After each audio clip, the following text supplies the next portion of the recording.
세상의 모든 사람들은 예외 없이 신분 상관없고 국가, 민족, 인종, 성별 관계없이 모든 사람은 실패를 경험하게 됩니다.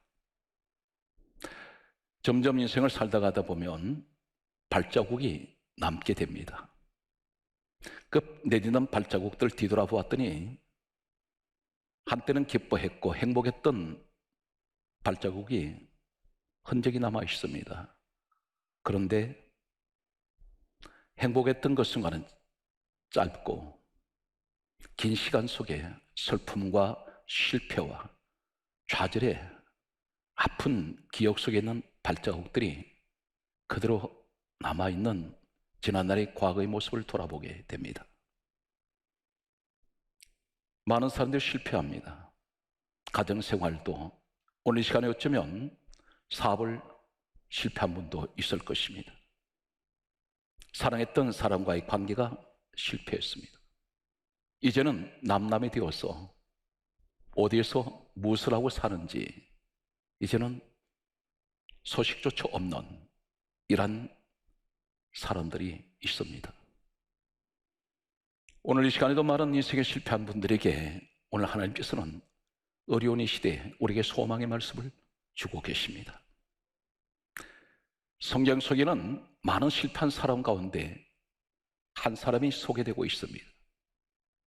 오늘 이 사람은 사도행전 13장 2절 말씀에 보면 하나님께서 특별히 성령께서 바나바라는 사람과 사울이라는 사람을 불러 하나님의 일을 시키기 위하여 세우라고 하신 사건이 기록되고 있습니다. 바나바라는 사람이 있습니다. 사울이라는 사람이 있습니다. 이 사울은 훗날에 그 유명한 바울이 바로 이 사람입니다. 바울이 이름이 바꾸지기 전에 본래는 사울이었습니다. 훗날에 바울이라는 이름은 작은 자라는 뜻을 가지고 있습니다. 이 두 사람은 하나님의 일을 시키기 위하여 성령께서 친히 불러 세운 사람들입니다. 이 두 사람은 사도행전 13장 13절에 보게 되면 밤빌리아, 버가라는 곳으로 선교를 가게 됩니다. 사도행전 13장 13절의 말씀을 보게 되면 밤빌리아, 버가라는 곳에 갔을 때에 바나바와 바울만 있는 것이 아니라 사도행전 13장 13절에는 또 한 사람이 소개되고 있습니다. 요한이라는 사람이 있는데 이 사람이 함께 갔다가 밤빌리아 버가에서 그들에게서 떠나서 예루살렘으로 돌아가니라 이렇게 기록하고 있습니다. 요한이라는 사람이 밤빌리아 버가에 갔다가 중도에 돌아갔습니다.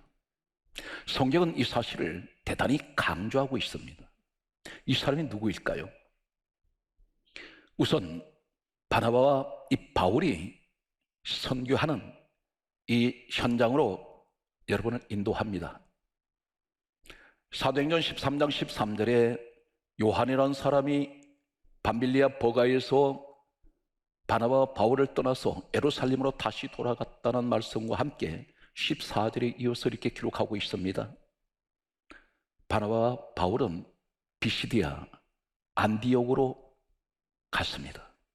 그리고 그곳에 간 그는 오늘 사도행전 13장 50절에 보게 되면 이 비시디아 안디옥에 갔던 바나바와 바울이 박해를 받습니다. 이 박해란 말은 심한 곤욕을 치릅니다. 혹독한 시련을 겪습니다. 그리고 그 지역에서 내쫓겼습니다.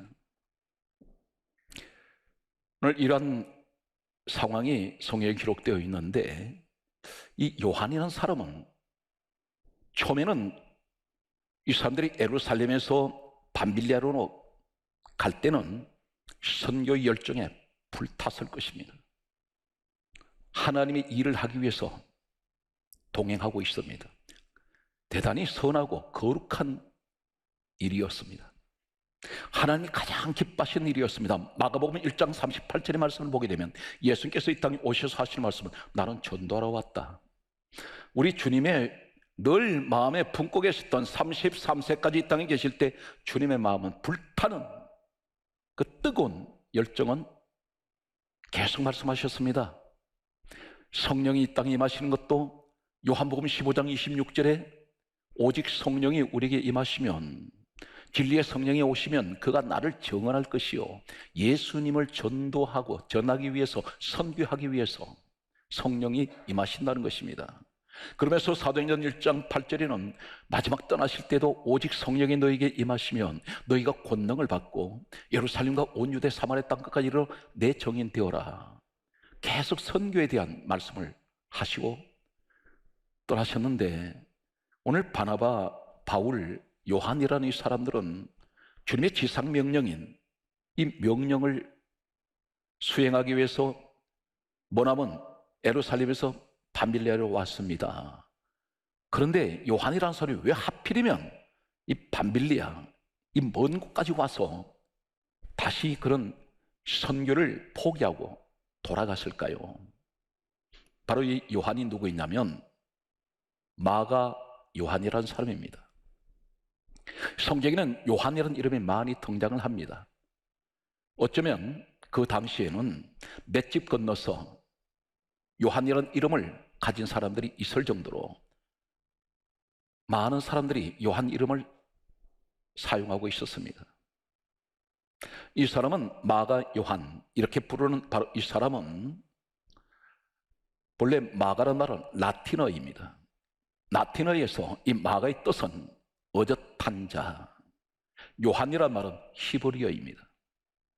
히브리어는 여호와의 사랑을 받은 자, 여호와의 사랑하시는 자, 이 뜻이 마가 요한입니다. 마가 요한이 밤빌리아에서 돌아간 이 사건에 관해서 많은 학자들은 여러 가지 학설을 이야기합니다.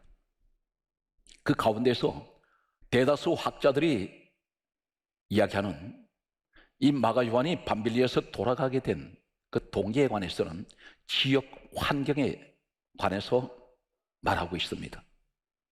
밤빌리아는 어떤 곳일까요?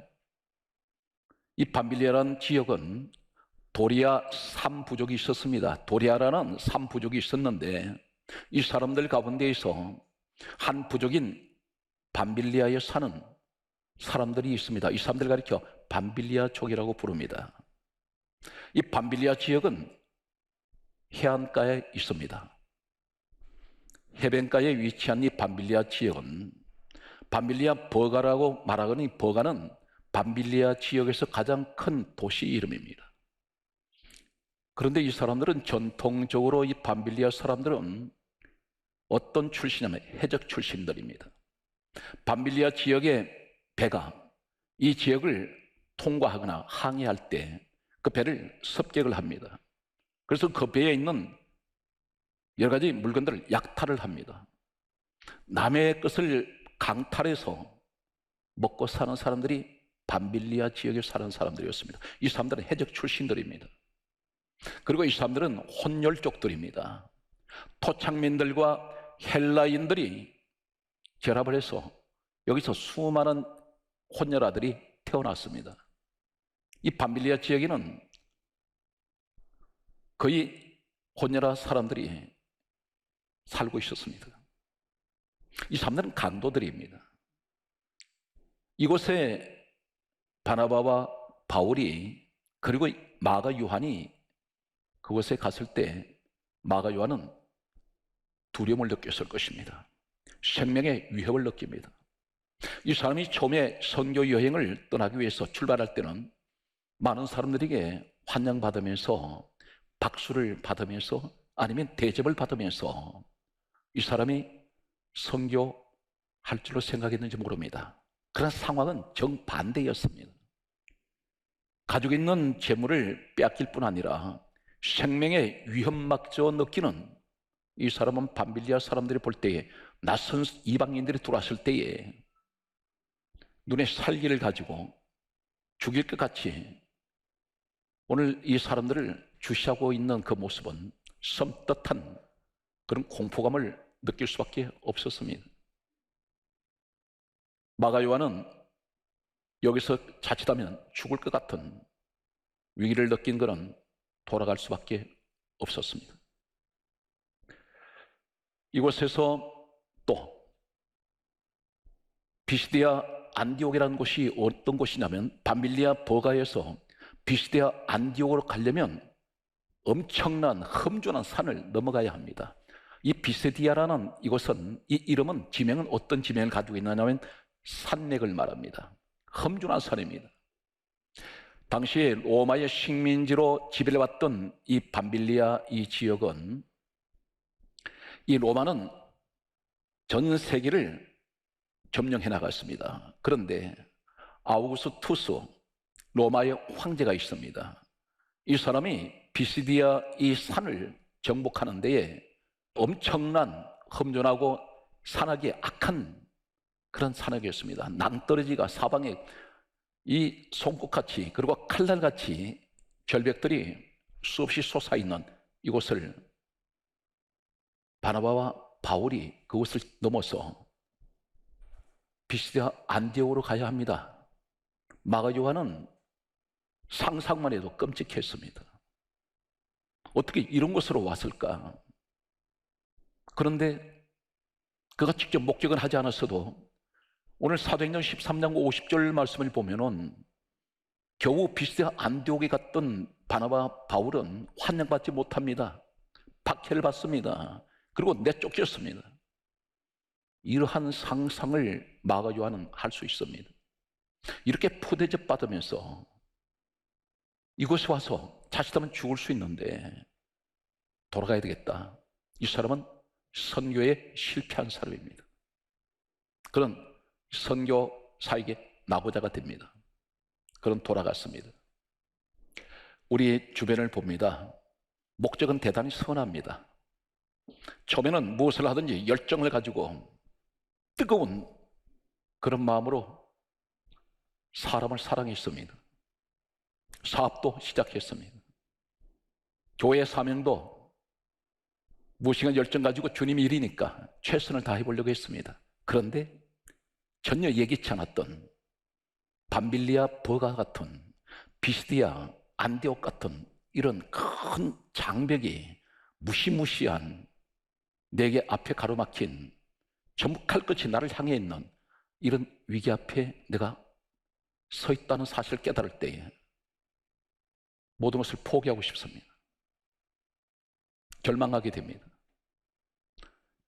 사람의 말을 듣고 실족한 사람들이 있습니다. 교회의 직분은 어떻습니까? 직분이 크고 높은 것은 없습니다. 높고 낮은 것도 없습니다. 어느 자리든 교회 직분을 받았는데 일을 하다가 주님 일입니다. 선한 목적을 가지고 일합니다. 그런데 어느 누군가가 나한테 부정적인 소리를 합니다. 일은 열심히 주님 일을 했는데 나한테 들려오는 소리는 비판의 소리가 들려옵니다. 억울한 소리가 들립니다.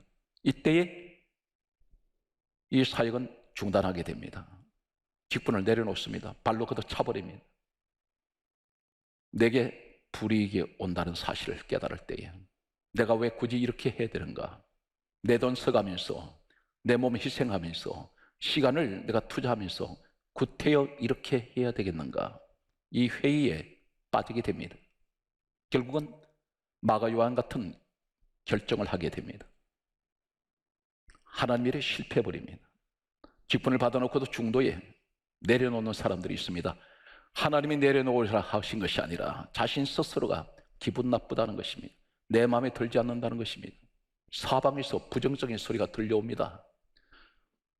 요사이 코로나 바이러스 때문에 교회 출석이 제대로 정상적으로 이루어지지 않다 보니 유튜브를 많이 검색을 하게 됩니다. 별별 정보를 다 우리는 조회를 하게 됩니다. 그 가운데에서 유독 기독교를 비판하는 사람들이 있습니다. 이 사람들은 자신들 나름대로 논리를 가지고 이야기를 합니다. 성도들은 그 내용을 듣습니다. 11조를 안 드려도 된다. 그리고 교회를 가지 않아도 된다. 예배는 교회를 가지 않아도 드려도 된다. 이것은 가장 중요한 것이 무엇인지 아십니까? 한국 교회를 없애버리려고 하는 교회 반대편에 있는 자들입니다. 우리는 무슨 소리 들어야 됩니까? 항상 내 귀에 주여 긍정적인 소리, 나를 살리는 소리, 축복의 소리, 소망의 소리, 하나님의 말씀을 내가 듣기 원합니다.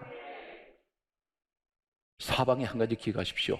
마치 밤빌리아에 갔던 요한에게 그는 완전히 사방이 자신을 죽이려는 환경에 둘러싸여 있습니다.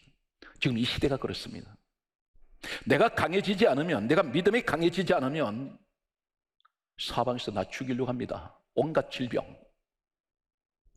이 시대는 양육 강식의 시대입니다. 약한 자는 살아남지 못합니다. 내 몸에 언제 질병이 들어옵니까? 면역력이 떨어질 때 반드시 질병은 침투합니다. 영적 생활도 마찬가지입니다. 내가 강해야 악한 영을 이길 수가 있습니다. 시험을 이길 수가 있습니다. 한 사람이 더 있습니다. 이 사람 참 능력이 대단했던 사람이었습니다. 창세기 49장 1절 이하에 보게 되면 야곱의 12아들 가운데 첫째 아들 루벤이라는 아들이 있었습니다. 이 루벤을 가리켜 너는 위강이 초등하고 권능이 탁월한 사람이었습니다. 그런데 이 첫째가 완전히 뒤로 밀려버립니다. 넷째가 됩니다. 넷째 아들 유다가 첫째가 되는 장면이 소개되고 있습니다. 태어나기는 먼저 태어났는데 뒤로 밀려버립니다. 이유가 무엇인가요? 너는 물의 끓음 같았은즉. 감정의 기복이 너무 심한 사람이 있습니다. 아침 저녁으로 감정이 요동을 하고 있습니다. 무엇을 아침에 결정을 하고 결심을 해도 저녁에 다 무너져 버립니다. 하나님 앞에 중심을 잡지 못합니다. 좌우로 흔들리기를 시간마다 흔들립니다. 이런 사람은 하나님께서 서실 수가 없다고 말씀합니다. 위강이 초동하도다 많은, 이 많은이 무엇입니까? 김입사는 기도를 많이 한다마는 행함이 없고, 믿음이 좋다마는 행함이 없고, 열심히 다니는 것 같으나 그 안에 믿음이 없는 사람, 많은. 이 만원이란 말이 우리에게 굉장히 큰 장애물로 다가오고 있습니다. 오늘 베드로라는 사람은 어떤 사람이었습니까? 이 사람은 실패자입니다. 엘리야도 실패했습니다. 또 루벤도 실패했습니다. 베드로도 실패한 적이 있습니다. 예수님을 부인하고 저주했던 이 사람, 왜 부인하고 저주했을까요? 그 자리가 어떤 자리입니까? 섞이지 말아야 될 세상 사람과 섞여 앉았습니다. 그러다 보니 비판적인 사람들, 불평하는 사람들, 이 사람들 섞여 앉았던 그에게 입에서 갑자기 튀어나온 말이 나는 저 예수 몰라. 그리고 예수님을 저주했습니다. 이제 다시 본문으로 돌아갑니다. 이런 실패자들, 오늘 그 모습 속에서 마가 요한 실패한 사람인데, 바나바와 이 바울은 밤빌리아에서 그리고 피시디아 안디옥에서 그들은 선교를 하고 다시 이제 예루살렘으로 돌아온 그들은 또다시 선교를 떠나려고 준비하고 있었습니다. 참고로 말씀드리면 안디옥 그러면 한 지명으로 보고 있는데 그렇지가 않습니다. 피시디아 안디옥이 있고 성경에는 수리아 안디옥이라는 곳이 있습니다. 안디옥은 두 지명을 가리키고 있습니다. 다른 지명을 가지고 있습니다. 여기서 사도행전 15장 36절 말씀을 보게 되면 이 바나바와 바울이 선교를 이제 다시 떠나려고 준비를 할 때에 바나바가 바울에게 이렇게 말합니다. 사도행전 15장 37절에 하는 말이 마가 요한도 데리고 가자 이렇게 말합니다. 이 말을 들었던 바울이 사도행전 15장 38절에 다음 같은 말을 합니다. 마가 요한 밤빌리아에서 우리와 함께 선교를 갔다가 중도에 포기하고 돌아간 사람, 이 밤빌리아 때의 이야기를 하면서 같이 가는 것은 옳지 않다 거절합니다. 이 일로 인해서 성경이 이렇게 강조하고 있습니다. 사도행전 15장 39절에 하실 말씀은 심히 다투어 갈라서 버립니다. 선교의 목적을 가지고 같이 출발하고 같이 다녔던 사람인데 이 마가 요한 한 사람 때문에 충돌이 일어납니다. 바울은 그런 사람 다시 데려가면 또 그런 짓을 할 테니 데려가지 말자고 말합니다. 그런데 바나바가 누구냐면 바로 마가 요한과 친척입니다. 생질 관계입니다. 그렇기 때문에 이 바나바는 자신의 조카를 데려가자고 말했습니다. 그런데 바울은 허락지 않습니다. 결국 두 사람은 갈라져서 다시는 같이 함께 움직이지 않습니다. 많은 시간이 흘러갑니다. 바울이 노년이 되었습니다. 이 사람은 AD 64년 로마에서 그런 붙잡혀서 모진 고문을 당합니다. 그리고 그가 마지막 이 땅을 떠나기 얼마 전에 바로 디모데 후서 4장 6절에 보게 되면 로마 감옥에 피투성이가 되어서 이 사람은 갇혀있던 그에게 어느 날 주님께서 이 바울에게 어떤 계시를 주셨습니다. 바울이 이렇게 말합니다. 디모데후서 4장 6절에 나의 떠날 시간이 가까웠도다. 이제는 이 사람은 이 땅을 떠난 시간이 가까웠다고 말합니다. 자신이 혼자서 그렇게 생각했을까요? 그렇게 말했을까요? 주님께서 이제 너는 이 땅을 떠날 때가 가까웠다고 말씀하셨을 것입니다. 그런데 바울이 편지를 씁니다. 감옥에서. 어떤 내용이냐면 이렇게 편지를 씁니다. 오늘 그가 쓴 편지 내용을 보게 되면 디모데후서 4장 10절에 마가를 내게로 데리고 오라 이렇게 말합니다. 마가 요한입니다. 다시는 보지 않겠다고 했던 사람. 그런데 이 사람을 보고 싶다고 말합니다. 다른 사람은 다 떠났습니다. 이 바울이 임종을 얼마 앞두고 있을 때에 마가 요한이 바울에게 왔습니다. 그리고 그는 역사에 보게 되면 감옥 속에서 이 마가 요한은 정성스럽게 이 땅이 얼마 남지 않는 임종을 앞둔 바울을 정성껏 그는 섬겼습니다. 그리고 많은 지도를 받습니다. 이 사람에 관해서 이 마가 요한은 어떤 중요한 인물일까요? 다시는 보지 않겠다고 했던 사람이었는데 어쩌면 주님께서 이 바울에게 너 떠나기 전에 마가 요한을 불러라. 그리고 다시 세워라. 이 사람은 위대한 인물이 됩니다. 한 번 실패했다고 해서 주님은 버리지 않습니다. 다시 기회를 주십니다. 시간이 흘러도 하나님은 마가 요한을 기억을 하셨습니다. 누가복음 22장 12절에서 13절 말씀을 보게 되면 예수님께서 최후의 만찬을 베푸실 때에 다락방에서 베푸십니다. 이 다락방이 바로 역사학자들은 이렇게 말합니다. 그 집이 바로 마가 요한의 집이었다고 말씀합니다.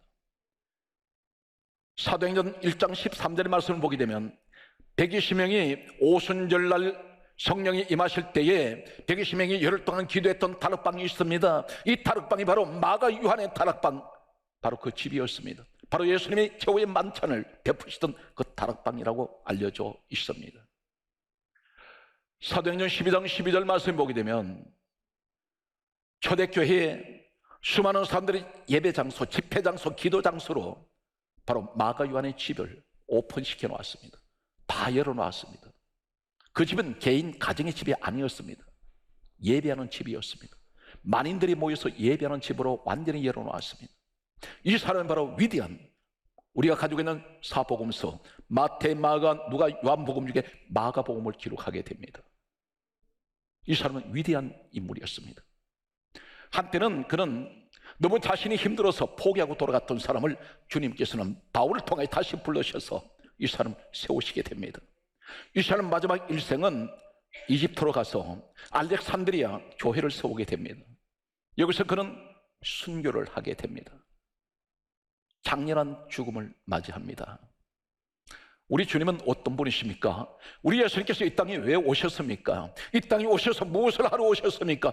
실패자, 죄인들을 살리려고 오셨습니다. 바로 그 인물이 누구입니까? 오늘 이 시대 여러분들의 주인공이라는 것입니다. 무엇을 실패했다고 낙심하십니까? 주님은 우리에게 다시 기회를 주십니다. 그 기회는 언제 기회입니까? 항상 열려 있습니다. 언제든지 너 믿음대로 될지어다 있습니다. 늘 그 기회는 우리에게 준비되어 있습니다.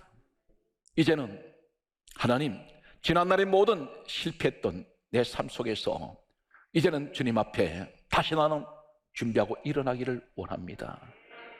잃어버렸던, 지난날에 실패했던 모든 것들, 우리 주님은 다시 사람을, 실패한 사람을 버리지 아니하시고 그를 찾으시게 됩니다. 우리 주님이 십자가에서 못 박혀 돌아가신 그 자리는 어떤 자리입니까? 실패한 자리를 성공의 자리로, 사망 가운데 있는 자리를 생명의 자리로, 지옥계에 있는 사람을 천국의 사람으로 그 인생을 바꾸시기 위해서 오셨습니다. 여러분이 바로 에베소서 1장 4절 택한 사람입니다. 사랑하는 성도 여러분, 전화위복의 기회로 삼으십시오. 코로나 바이러스는 분명 악재입니다. 그러나 이 악재 가운데서 우리에게 행운의 시간이 준비되어 있습니다. 반드시 여는 바람이 세게 불수록 높이 올라갑니다. 우리는 환란을 통해서 더 높이 올라가야 됩니다. 윈드서핑을 타는 사람들은 파도가 높아질수록 윈드서핑은 더 높이 그들은 윈드서핑을 즐깁니다. 우리 코로나 바이러스를 통해서 위축되지 말고, 눌리지 말고, 환경에 잡히지 말고, 우리는 다시 한번 어깨를 펴고 세상을 힘있게 나가는 이 시간 우리 사랑하는 성도가 되시기를 주의 이름으로 축복합니다.